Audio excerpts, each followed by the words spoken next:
Hello, children. How are you? And I'm really hope that you all are doing good, children. And I'm really happy that you're watching this video. And in the previous video, we have successfully completed the introduction part of Ranikhet's gift. Okay, children. And we have discussed about villages, cities, towns, and everything, and the beautiful scenery of hill stations and everything we have discussed in the previous video. And I really hope that you have watched the video. Okay, children.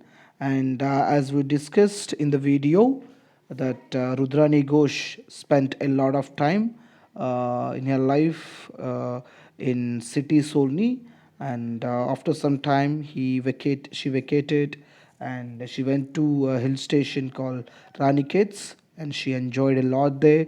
She spent her time, a lot of time of her, and she did enjoy, as we all know that. And this is a poem, obviously, as the travel writing, isn't it, of Rudrani Ghosh. And let's get started at today's video class with explaining the lesson, with explaining the narrating. Okay, yes, so let's get started. The dull light on the frosted glass of the door heralded a new day. A peak outside presented the picture of an overcast sky, with tall looming pines standing motionless, awaiting the attack from above. So children see the dull light on the frosted glass. So the frosted glass means the glass which we cannot see clearly the other side of the glass, isn't it? Because a kind of a little bit frosted will be there on the glass. Okay, and see the dull light on the frosted glass. Obviously, why the light became dull? Because of the frosted glass, isn't it? So obviously the light will always very bright, but because of the frosted glass the light became dull, isn't it? The dull light on the frosted glass of the door heralded a new day. A new day. Heralded means announced, indicates. The dull light indicates a new day. That is the meaning. Understand? The dull light on the frosted glass of the door heralded a new day, isn't it? So by this particular lines only that we could understand it was something a very strange season, isn't it? So later on we can understand which season it was and why the glass became frosted, right, children? Yeah, and let's read the remaining part. A peak outside presented the picture of an overcast sky with tall looming pines standing motionless, awaiting the attack from above. Attack from above. So by this particular lines, attack from above. Above means from the sky. Attack, isn't it? What will be the attack? Obviously, the attack will be the rain. The rain, isn't it, children? See, if you observe the words like a peak outside presented the picture of an overcast sky. Overcast sky means the sky which became a kind of browny color, isn't it? When the brown, what is the brown sky refers to? Obviously, it will be raining, isn't it? Yes. And see, with tall looming pines, the pine trees were standing motionless. So before rainfall we can find all the trees became motionless without moving, isn't it? And the all pine trees and the all scenario, all the weather was waiting for the attack from above. It means they were waiting for the rain. Okay, children. A gust of wind followed by a clap of thunder unleashed the rains, and down it came with full ferocity. The monsoon had arrived in Ranikhet. Okay, children, see here we have to understand the gust of wind, the speed, the continuous speed wind followed by a clap of thunder. So after the wind, there were a big thunder and unleashed the rain. So there were rain. So it is because of fully wind, thunders, and then rain came.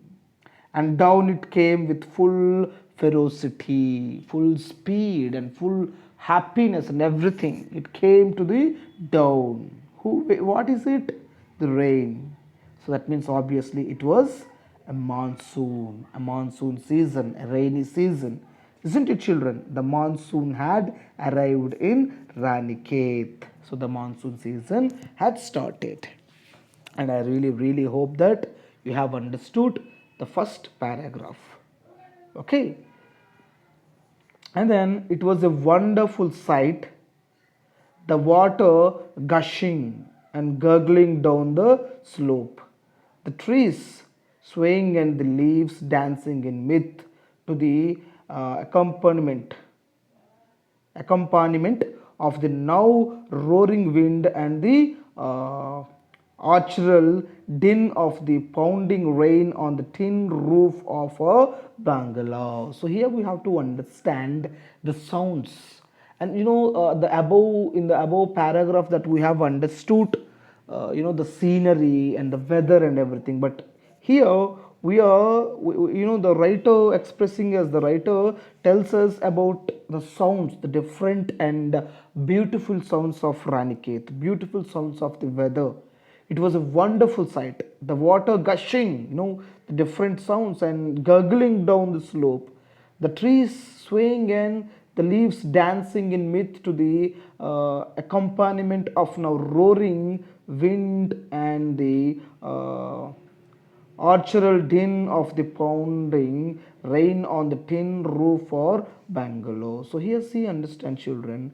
The trees are dancing, the leaves are dancing in happiness. Myth means happiness, isn't it? And the roaring sounds and the rhythmic sounds, everything, where the sounds were coming. So the rain is falling on the roof, on the roofs of the bungalow, and it makes a kind of strange and musical sound. So for that musical sounds, the trees and the leaves were dancing. So how wonderful and how pretty and how quite good the explanation was, isn't it? The writer was really good in explaining the things in a very better way. We had a dive inside for our woolen and socks. We had to dive, isn't it? Dive means we have to get into the dress of woolens, because see, obviously, whatever, obviously in the what we can call summer. In the summer also, at on the hill stations, we can find a very cold, very cool air and all. Just imagine, it is a monsoon. It was a monsoon, so we cannot go outside without woolen clothes, isn't it, children? So that is what. The noise grew louder and louder as white marbles of hail came dashing down to earth, covering the lawn in white gravel. It rained incessantly for a couple, sorry, incessantly for a couple of hours, and then a sudden calm descended over the hills. See, children, here the noise was growing, and then a kind of white marbles. I think the ices or something. The white, they were also coming from the sky, isn't it? From the clouds, and then after that, after dashing the white marbles, the lawn of the veranda, the lawn of the garden or something, they all became white gravel, and it rained continuously for a couple of hours, and then it became very calm over the hill stations. And then what happened after the rain, children? See, the distant mountains could no longer be seen. The distant mountains could no longer be seen, and neither was the winding pathway at the foot or a hillock visible. See, children, after rain, obviously, we could find a kind of fog, white fog that covers everything. So because of that particular reason, they could not see the distant mountains, and neither even they could not see the pathway, the way of the foot, isn't it? And the temperature had dropped very low. Now the temperature was very low then, and considerably, and the cloud had came down for the heavenly abode to visit us. What a wonderful explanation, children. What a wonderful explanation. See, the heavenly clouds came down to visit us. What a beautiful, right? Yes, I means the writer opened wide our main door, and to my great delight to witness Lady Cloud floating into the house in her flowing. See, children, this is also a wonderful explanation. It was Lady Cloud. So it is a kind of, he is giving the gender to the cloud. The writer said it was a lady cloud. How beautiful it was. Floating into the house of the writer, and gossamer gown, and creasing of face, neck, and hands with a cool, moist touch.